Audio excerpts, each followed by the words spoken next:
अपने जीवन को यूं ही जाया ना करो।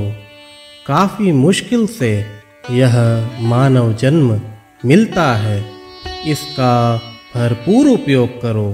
मेरे बच्चे, आज मैं तुमसे कुछ कहना चाहता हूँ। यूं ही अपने जीवन को बर्बाद मत करो, इसका कुछ अच्छा उपयोग करो। ज़्यादातर तुम्हारा समय इन सभी व्यर्थ सोच में निकल जाता है।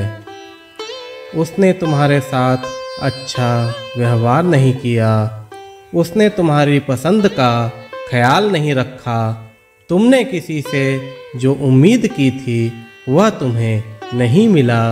मेरे बच्चे, इन छोटी छोटी बातों में कुछ भी नहीं रखा है। तुम अपने अनमोल समय को यूं ही गवा रहे हो। तुम्हें क्यों इतना ज़्यादा इन सभी बातों से प्यार है? तुम खुद को कहीं ना कहीं भूलते जा रहे हो। मेरे बच्चे, खुद से प्रेम करो, अपने लोगों से प्रेम करो, अपने अनमोल जीवन को अच्छी प्रकार से जियो। इस जीवन का ऐसा सदुपयोग करो कि तुम्हें भी अत्यंत संतुष्टि मिल जाए।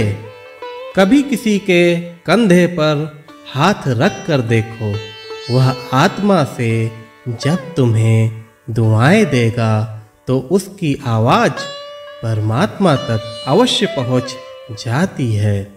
कभी किसी बुजुर्ग का हाथ बांट कर देखो, जो तुम्हें आत्मिक सुख की प्राप्ति होगी, वह तुम्हारे कल्पना से भी परे है।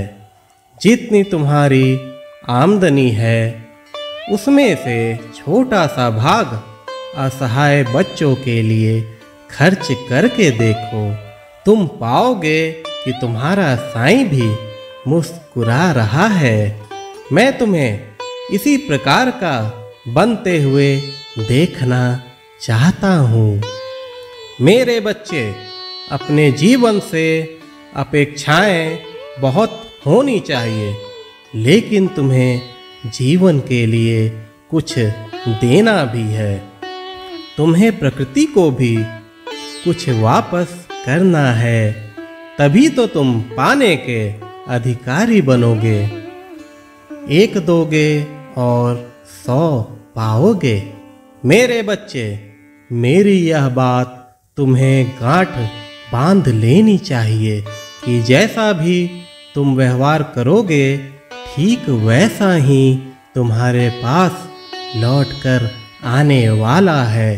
मेरे बच्चे, मैं कभी कभी चिंतित हो जाता हूँ कि मेरे बच्चों को सिर्फ धन, दौलत, शोहरत, यश, प्रतिष्ठा ही क्यों चाहिए। उन्हें कुछ देने की चाहत भी होनी चाहिए। सृष्टि के नियम को कोई तोड़ नहीं सकता। यह विधाता का विधान है कि किया हुआ ही लौट कर आता है। इसलिए मैं तुमसे कहता हूँ कि जिन बातों का कोई भी तात्पर्य नहीं है, उनसे तुम्हें दूरी बनानी ही चाहिए। अपने कर्मों को ऐसा बना लो कि एक नया कीर्तिमान स्थापित हो जाए।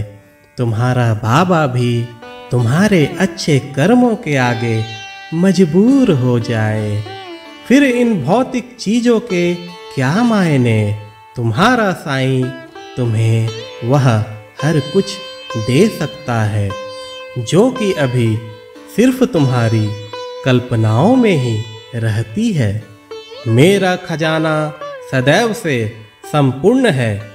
सबकी इच्छा के अनुसार मैं उनकी कामनाओं की पूर्ति यथाशीघ्र कर सकता हूँ। लेकिन फिर मेरे रास्ते में तुम्हारे द्वारा किए जा रहे कर्म ही अवरोध बन जाते हैं। तुम्हारा साईं तुम्हें सारी भौतिक सुविधाएं प्रदान करेगा, इसके लिए तुम्हें सदैव निश्चिंत होना चाहिए। लेकिन तुम्हारे साईं को भी तुमसे क्या चाहिए? एक संतान होने के नाते तुम्हें इसका भी अवश्य ख्याल होना चाहिए। मेरे बच्चे, तुम अब जरूर बदलोगे, मैं जानता हूँ। मुझे तुम्हारी भौतिक प्रगति के साथ साथ आध्यात्मिक प्रगति भी करनी है। आगे के लिए सदा निश्चिंत रहो, खुश रहो, निश्चिंत रहो। मेरा आशीर्वाद सदैव तुम्हारे साथ है।